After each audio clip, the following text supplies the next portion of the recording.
À l'occasion de la journée mondiale de la maladie de Parkinson, focus sur les causes, les symptômes et les innovations thérapeutiques liées à cette pathologie neurodégénérative qui touche 50 000 personnes au Maroc. Nous en parlons avec le professeur Hicham El Athmani, neurologue.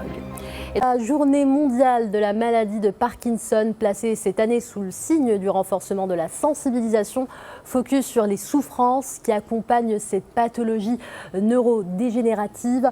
Elle touche plus de 10 millions de personnes à travers le monde, dont 50 000 au Maroc.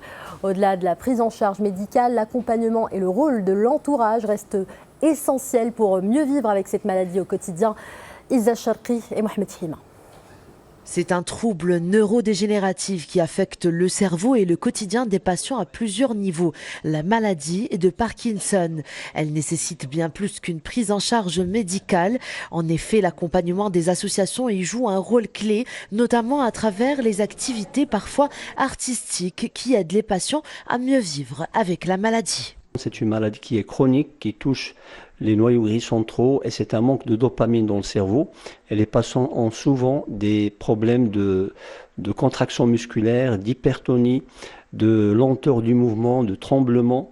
Et parfois, il y a d'autres signes associés comme les constipations, la dépression, des problèmes de vertige, troubles de sommeil. Et en fait, le rôle de l'association, il est capital et on essaie de soutenir les patients, leurs familles, afin de créer par des thérapies de groupe et aussi par des régimes alimentaires qu'on offre aux patients par des dépliants.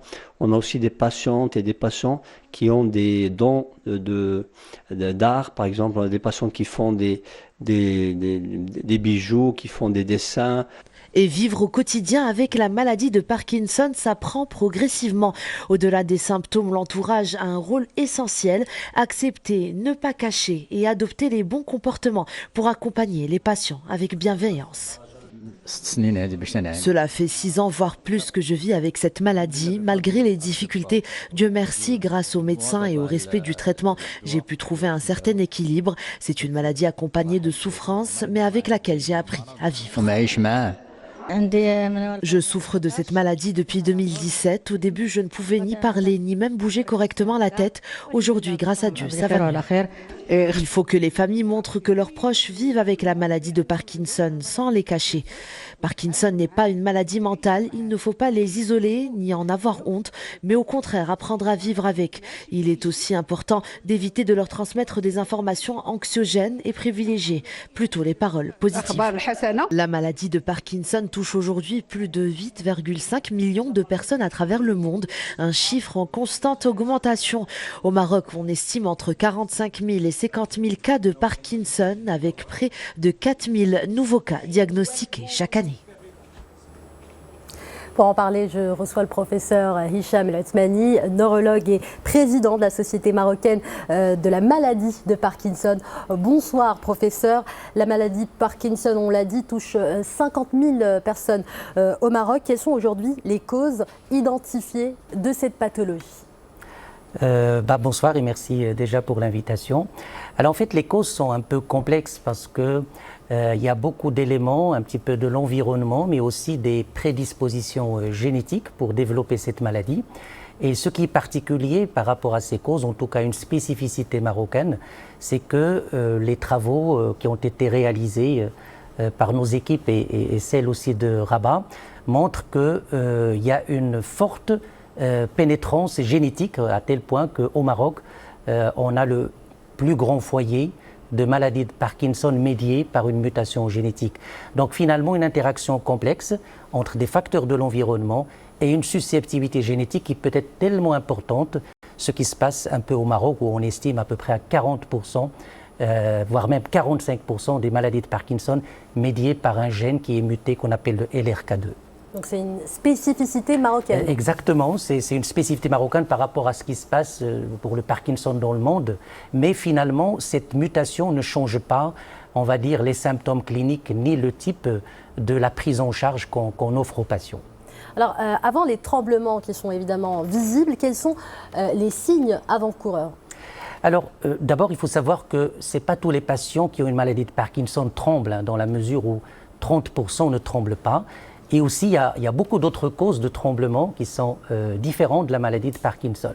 Alors, le symptôme principal chez ces patients, c'est surtout une lenteur du mouvement qui fait que le patient fait tous ses gestes avec une grande lenteur. Bien sûr, 70% de patients, ils ont aussi un tremblement. Et puis aussi, ils ont souvent une raideur qui fait que ces troubles vont retentir de façon importante sur leur mobilité. Ils vont avoir des difficultés de la marche, d'initier les mouvements de façon fluide. Mais il y a aussi d'autres symptômes qui ne sont pas du registre de la mobilité, hein, qui ne sont pas connus par la population, tels que par exemple la dépression, l'anxiété, les troubles du sommeil, et voire même quelques troubles de mémoire, par exemple, après plusieurs années d'évolution. Donc c'est une maladie un peu complexe où il y a tellement de symptômes à la fois liés à la mobilité, qui est diminuée, mais aussi à d'autres symptômes, on va dire, qui ne dépendent pas de la mobilité.